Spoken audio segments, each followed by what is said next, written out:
Hello बच्चों, आज हम वसंत भाग 3 कविता 1 ध्वनि के प्रश्न उत्तर समझेंगे। इस कविता के रचयिता सूर्यकांत त्रिपाठी निराला जी हैं। तो कविता के प्रश्न उत्तर समझने से पहले थोड़ा सा कविता का सार समझेंगे। ध्वनि कविता में प्रकृति के प्रति मानवीय संवेदना तथा आशावाद का चित्रण हुआ है। यह कविता निराशा में डूबे मन को हिम्मत बंधाने वाली है।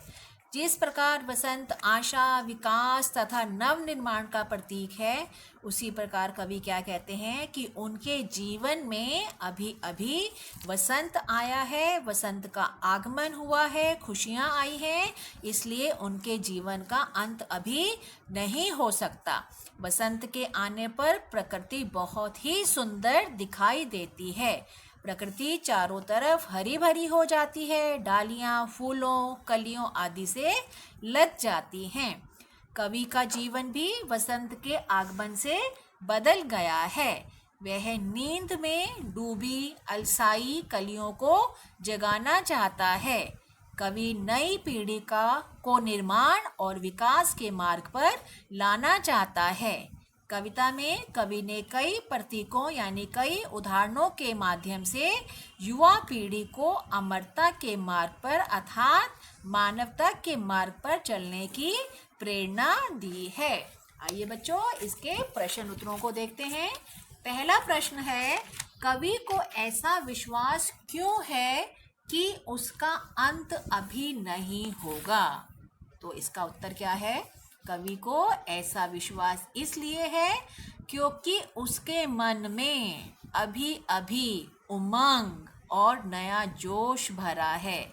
अभी उसे बहुत से काम करने हैं।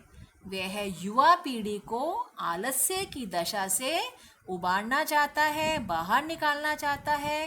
वह उन्हें सफलता का रास्ता दिखाना चाहता है। इसलिए जब तक वह अपने इस उद्देश्य को प्राप्त नहीं कर लेता, उसके जीवन का अंत नहीं हो सकता। अर्थात कवि के जीवन में, कवि का जो जीवन है, उसका जो मन है वो बहुत उल्लासित है और कवि युवा पीढ़ी को कर्तव्य पथ पर चलने तथा समाज के नव निर्माण करने के लिए प्रेरित करना चाहता है। तो जब तक वह अपने इस उद्देश्य को पा नहीं लेता, तब तक उसके जीवन का अंत नहीं होगा। दूसरा प्रश्न देखते हैं, फूलों को अनंत तक विकसित करने के लिए कवि कौन कौन सा प्रयास करता है? तो बच्चों, इसका उत्तर है, फूलों को अनंत तक विकसित करने के लिए कवि उन्हें कलियों की स्थिति से निकालकर खिले फूल बनाना चाहता है। कवि के अनुसार उसके जीवन में बसंत आया है, उमंग है, खुशियां हैं, इसलिए वह कलियों पर अपना वसंती हाथ फेरकर उन्हें खिला देगा। वह फूलों की आँखों से आलस दूर कर उन्हें चुस्त और जागरूक करना चाहता है। और कवि क्या कहता है कि वह फूल फूल का मतलब है बेटा यहाँ पे देश की युवा पीढ़ी। तो कवि फूल से तंद्रा और आलस्य रूपी नींद खींच लेना चाहता है। वह खुशी से अपने जीवन के अमृत से फूलों को यानी युवा पीढ़ी को सींचना चाहता है। कवि पुष्पों को आशावान बनाकर प्रगति के मार्ग पर ले जाना चाहता है। वह खुशी खुशी और प्रेम पूर्वक यह सभी कार्य करना चाहता है। अगला प्रश्न है, कवि पुष्पों की तंद्रा और आलस से दूर हटाने के लिए क्या करना चाहता है? इसका उत्तर है, कवि पुष्पों की तंद्रा और आलस्य को दूर करने के लिए उन पर अपना वासंती प्रेम भरा हाथ फेरना चाहता है।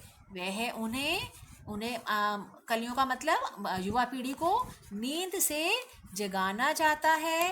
वह उन्हें प्रभात अर्थात सुबह होने का संदेश देना चाहता है। यहाँ कवि ने पुष्पों की तुलना देश की युवा पीढ़ी से की है। अतः कवि नींद में पड़े युवकों को प्रेरित कर उनको आगे बढ़ने के सपने दिखाना चाहता है। वह उनके आलस को दूर कर उनमें नया उत्साह, जोश, उमंग भरना चाहता है। आगे है, वसंत को ऋतुराज क्यों कहा जाता है? आपस में चर्चा कीजिए। तो बच्चों, आपको पता होगा भारत में 6 ऋतुएं होती हैं। तो वो कौन कौन सी हैं? देखते हैं उसको। भारत में 6 ऋतुएं वसंत, ग्रीष्म, वर्षा, शरद, शिशिर तथा हेमंत होती हैं। इनमें वसंत को अपनी सुंदरता, सुहानापन, सरसता आदि गुणों के कारण ऋतुराज कहा गया है। इस ऋतु में मौसम बहुत ही सुहावना हो जाता है। पेड़ों पर नए नए कोमल कोमल पत्ते आने लगते हैं। आम बोरों से लद जाते हैं। खेत सरसों के पीले फूलों से भर जाते हैं। ऐसा प्रतीत होता है कि धरती ने पीली साड़ी पहन ली हो। कोयल की कुहू कुहू की आवाज सबका मन मोह लेती है। इस ऋतु में कई त्योहार भी मनाए जाते हैं, जैसे वसंत पंचमी, महाशिवरात्रि, बैसाखी, रामनवमी, होली आदि। अगला प्रश्न देखिए, वसंत ऋतु में आने वाले त्योहारों के विषय में जानकारी एकत्र करो और किसी एक त्योहार पर निबंध भी लिखो। तो वसंत ऋतु में आने वाले प्रमुख त्योहार हैं वसंत पंचमी, महाशिवरात्रि, बैसाखी, रामनवमी और होली। आप इनमें से किसी एक विषय पर निबंध लिख सकते हैं। हम यहाँ होली की बात करते हैं। होली भारत का प्रमुख त्योहार है। इसे रंगों का त्योहार भी कहते हैं। यह त्योहार हर साल फाल्गुन मास की पूर्णिमा को मनाया जाता है। इस अवसर पर गांव तथा शहर के किसी स्थान पर लकड़ियों का ढेर इकट्ठा कर होली जलाई जाती है। अगला दिन मस्ती, उत्साह, खुशियों तथा उमंग का होता है।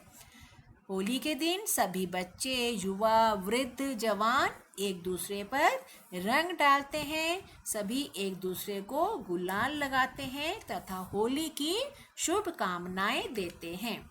कई लोग इस दिन कीचड़, अंडों या पक्के रंगों से भी होली खेलते हैं, जो कि सही बात नहीं है।